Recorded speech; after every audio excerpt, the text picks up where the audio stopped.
প্রশ্ন আরো আছে।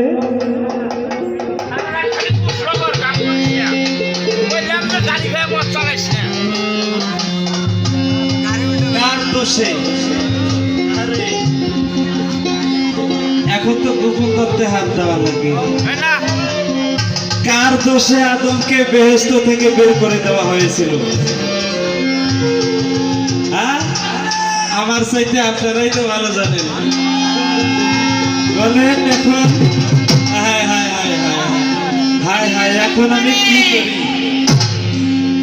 বলছে কার দোষে আদমকে পৃথিবী থেকে বের করে দিল এবং ৩৫০ বছর আদম যে কাট দিল সেটা কার জন্য?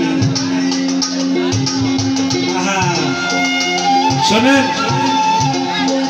আদমকে সৃষ্টি করলো বিশাল এক ইতিহাস।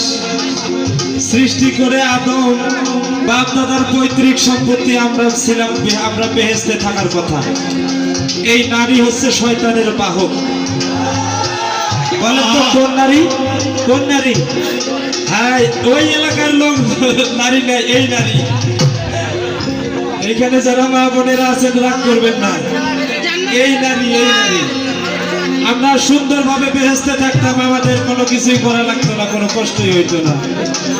এই শয়তানের বাহন হিসেবে গিয়া আদমকে ছলে বলে কৌশলে গন্ধম খাওয়াইল।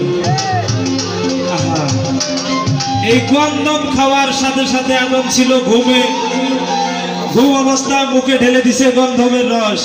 আরে আদম যখনই মুখের রস গেছে, আমার আদম নবী গলাখানা এখানে চেপে ধরছিল, রস যেন ভিতরে না যায়।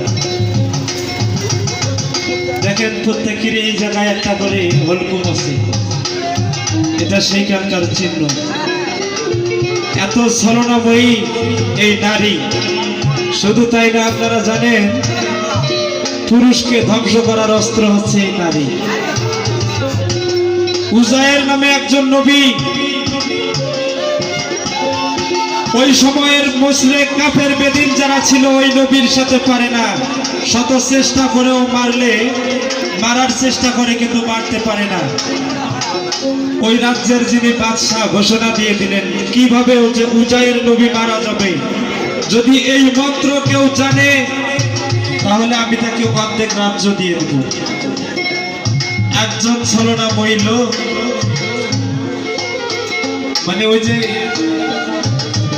কি যেন নারীটার নাম, এই উজায়ের নবীর স্ত্রী ছিল, তার সাথে দেখা করছে, খুব প্রীতি বানাইলো কিছুদিন।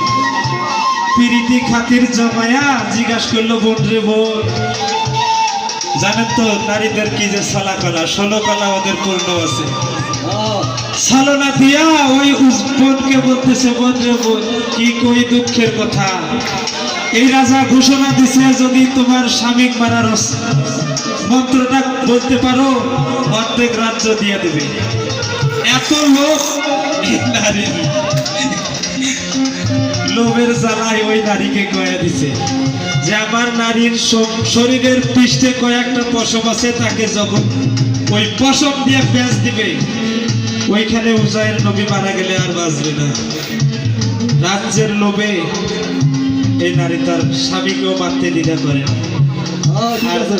নারী বলে, দাদার ঠাকুর কি জানি কইল কথাটা, হ্যাঁ, নারী নাকি ঠাকুর। হ্যাঁ, আমার তো বলারই দরকার হয় না, আপনারাই তো জানেন। বর্তমান যদি কোনো ছেলে, কোনো পুরুষ স্ত্রীকে রেখে বিদেশে যায়, তাহলে ব্যাংক ব্যালেন্সটা টাকাটা কার অ্যাকাউন্টে পাঠায়? স্ত্রীর না? যদি কোনো নারী স্বামীকে রেখে চলে যায় বিদেশে, টাকাটা কোন অ্যাকাউন্টে পাঠায়? স্বামীর অ্যাকাউন্টে। আপনারাই জানেন এই নারী এত ছলনা জানে। খাওয়াই দেখা তাই তো একটু আনন্দ করি,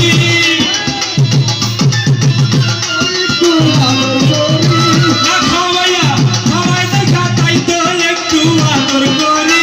নারীর গল্প স্বামীর ভালোবাসি, স্বামীর নারী নারী তো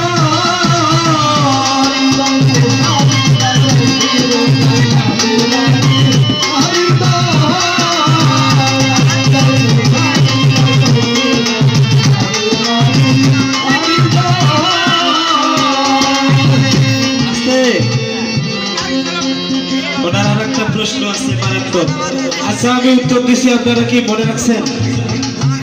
আর একটা প্রশ্ন আছে, কোন একজন ব্যক্তি একটা রূপ নিয়ে একজন মহিলার বাড়িতে গেছিল। কে লজ্জা লাগে? নামটা কইতে কি লজ্জা লাগে? উনি ছিল সত্য যুগে হরি, হিন্দু শাস্ত্রের বাণী। উনি নারায়ণের রূপ নিয়ে একটা মহিলার বাড়িতে গেছিলেন। শ্রী নারায়ণ হরি নারায়ণ রূপে মর্তধামে এসে ওই মহিলাকে পরীক্ষা করার জন্য, তার সেবা গ্রহণ করার জন্য গেছিল। ওই মহিলার নাম হচ্ছে ধরা। ধুন এবং ধরা স্বামী, বাচ্চা কাচ্চা ছিল না, ভিক্ষা করে সংসার চালাইতো। যখন ওই অতীত রূপে নারায়ণ বাড়িতে আসছে, ওই নারীটার কোনো উপায় ছিল না তাকে যে ভোজন সেবা দিবে। এমন সময় করুণ কাহিনী তো, এগুলো কথা বলতে ভাব অনুষ্ঠান হয়ে যায়। নারীটা গুরু সেবা দেওয়ার জন্য অনেক জায়গায়, অনেক নগরে, অনেক গ্রামে ঘুরলো, ভিক্ষা পাইল না। শেষে রাস্তার পরে একটা মুদি দোকান ছিল।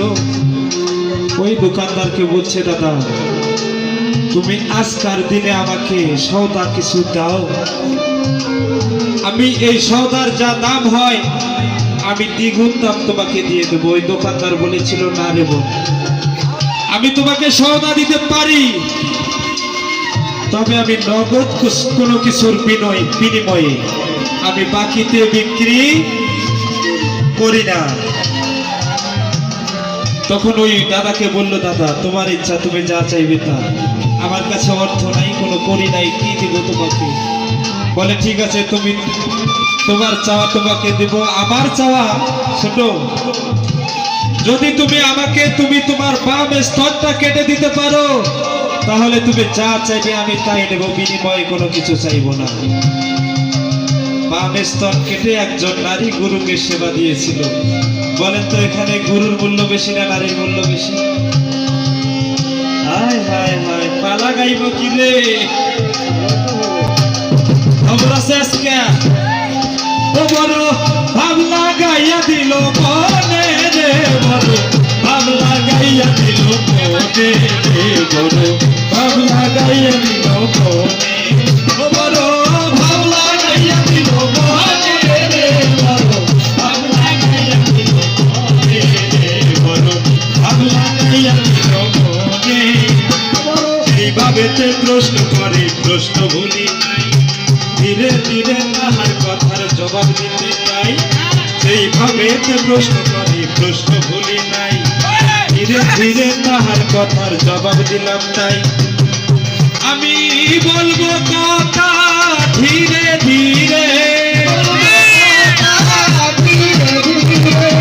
বলবো কথা ধীরে ধীরে, কানাইয়া শোনে রে, বলো ভাবলা গাইয়া দিল মনে রে, ভাবলা গাইয়া দিল মনে, ভাবলা গাইয়া দিল মনে রে, ভাবলা গাইয়া দিল মনে রে, ভাবলা গাইয়া দিল মনে। যেইভাবে প্রশ্ন করে আসরে, তাহার প্রশ্নের কথায় আমি দিলাম ধীরে ধীরে।